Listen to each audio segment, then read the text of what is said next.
Hello दोस्तों। तो आज है 15 अगस्त और अभी टाइम हो रहा है लगभग रात के 10 बजने वाले हैं। नहीं, अभी टाइम हो रहा है 9:03।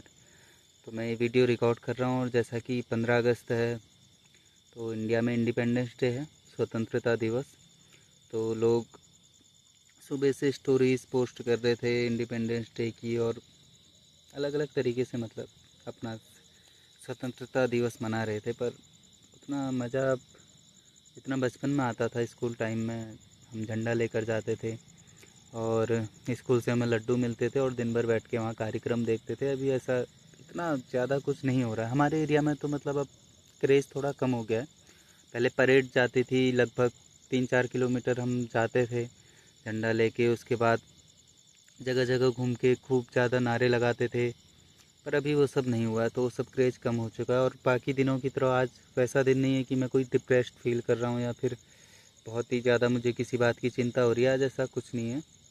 दिन भर हमने घर में कुछ काम किया और मेरा भतीजा पार्थ वो गया था अपने स्कूल, वहाँ भाभी भैया भी गए थे। तो नॉर्मली था, इतना कुछ स्पेशल नहीं था, पर अच्छा था। आज स्वतंत्रता दिवस है।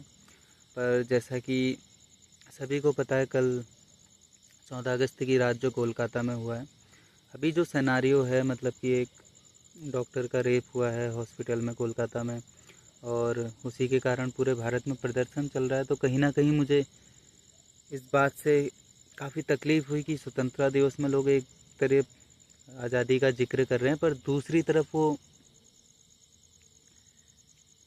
कि एक तरफ तो लोग आज़ादी का जिक्र कर रहे हैं पर दूसरी तरफ देश में इतना मातम छाया हुआ है एक बेटी को लेके। तो कहीं ना कहीं ये चिंता जायज़ है। और जहाँ तक मुझे लगता है कि बलात्कार की जो समस्या है, जो लगभग मुझे ऐसा लगता है कि हर दिन एक ना एक जो है ऐसा सिनेरियो आता है, एक ऐसी खबर आपको मिल जाएगी पूरे देश में हर दिन मेरे ख्याल से। तो अभी जैसा कि इसमें जो आरोपी है उसको लगभग जब उसने रेप किया है, बलात्कार किया है, तब उसकी बात सामने आई है, पर इससे पहले कहा जा रहा है कि उसने 4 शादियां करी थी। और ये सोच के भी कितना बुरा लगता है कि मतलब उनके साथ क्या हुआ होगा उसका कोई जिक्र भी नहीं हुआ। क्योंकि यहाँ जब हमारी सुप्रीम कोर्ट की बेंच बैठती है तो उसमें से कुछ जजों का मानना है कि मैरिटल जो रेप है वो रेप के दायरे में नहीं आता है।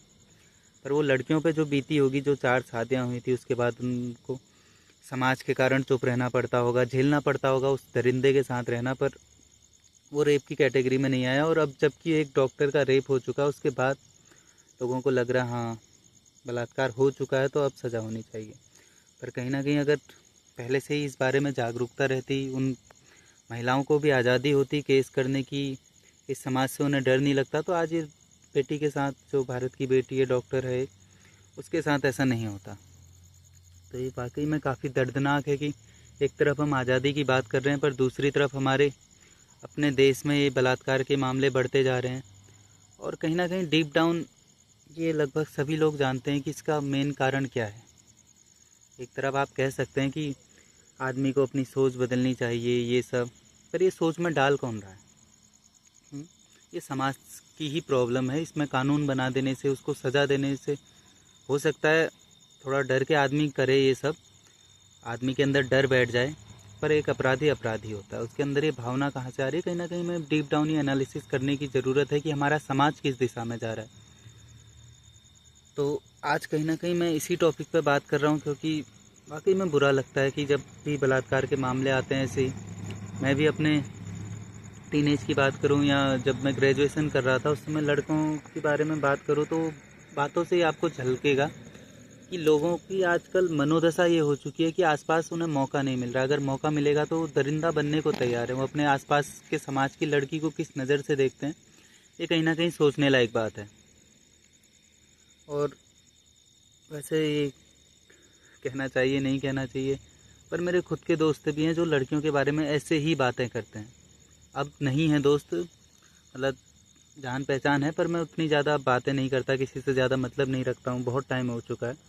पर ज़्यादातर दोस्तों की यही बातें हैं कि यार नहीं मिल रही है, ऐसी मतलब बहुत ही ज़्यादा नर्गल बातें हैं। मुझे करने में शर्म आ रही है। हो सकता है मैं जैसे जैसे वीडियोस बना रहा हूँ, जैसे जैसे मैं बात करने में खुलने लगूँ, तो ये सब बातें का जिक्र मैं अपने वीडियो में कर सकूं, पर ये बातें बहुत ही ज़्यादा मुझे, अब मैं वहाँ जहाँ पर भी ऐसी बातें होती हैं वहाँ 1 मिनट भी खड़े नहीं रह पाता हूँ, और कहीं ना कहीं डरपोक हूँ कि विरोध भी नहीं कर पाता हूँ। पर अब मुझे ऐसा एहसास होने लग गया है कि हमारा जो आम आदमी जो कहता है कि अरे यार कीचड़ में पत्थर मत मारो, तुम्हारे ऊपर छींटे आएंगे, क्यों उनसे बहस करनी है, ये सब ऐसे नहीं चलने वाला है।